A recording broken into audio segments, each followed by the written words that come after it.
Omusomesa wa Seta High bamusanze afudde era ng'abantu 5 bakwatiddwa ku lw'obutemu buno. Kankikuddiremu amagezi gazze kati. Omusomesa wa Seta High bamusanze afudde era ng'abantu 5 bakwatiddwa ku lw'obutemu buno eno. Omusomesa wa Seta High kigwe basanze ng'afudde musajja watu amanyikiddwa nga Ivan Olaya yasangiddwa nga atemuddwa era ng'abantu 5 bamaze dda okubeera nga bakwatibwa ng'ono omusajja abadde asomesa ku Seta High erisangibwa oba branch y'Embalala. Seta High erina branches ez'enjawulo. Ku branch y'Embalala omusomesa ono gwe basse. Lwaki bamusse? Okusinza ku poliisi egamba asangiddwa nga already bamubye era we batu ne bamutta. Ng'abantu 5 bo bamaze okubeera nga bakwatibwa. Era ng'ekisinza okunkwasa ennaku nti abantu 5 bano Mukama Katonda bavubuka bato be bakwatiddwa eba suspects nga kuliko Kasumba Paulo ono ng'alina emyaka 21.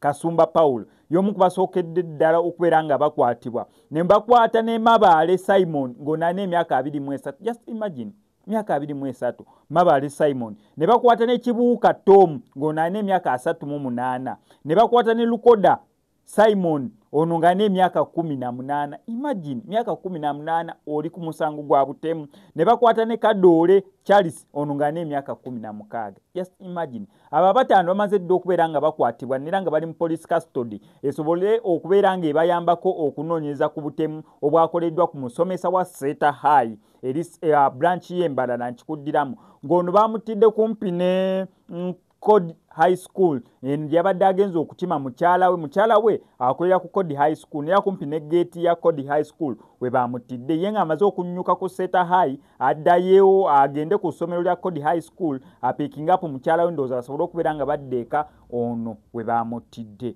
Details zikyamaaginga nnyingi nnyo mugambo naye gutandise okubeera nga gutokomoka naddala ekigambo Seta High ng'essomero libadde mu mawulire ku nsonga za Elishama nga yezibeeza mu mawulire ate kati okulira mbu Seta High eri Embalala omusomesa waayo atiddwa mawulire n'ebibuuzo bingi nnyo ebiri mu kubeera nga bigendera ddala mu maaso. For details tugenda beera nga tuzikuwaanira ku SMX Media nga gwe kyonna okola subscribing nga notification bell ebisigadde obitulekera. N'opinion gy'oyagala okubeera ng'owa comment section yange sigijjaako eri open oli wa ddembe okubeera ng'osubmitingayo endowooza yo ku ki ky'olowooza. MSSMX sign out.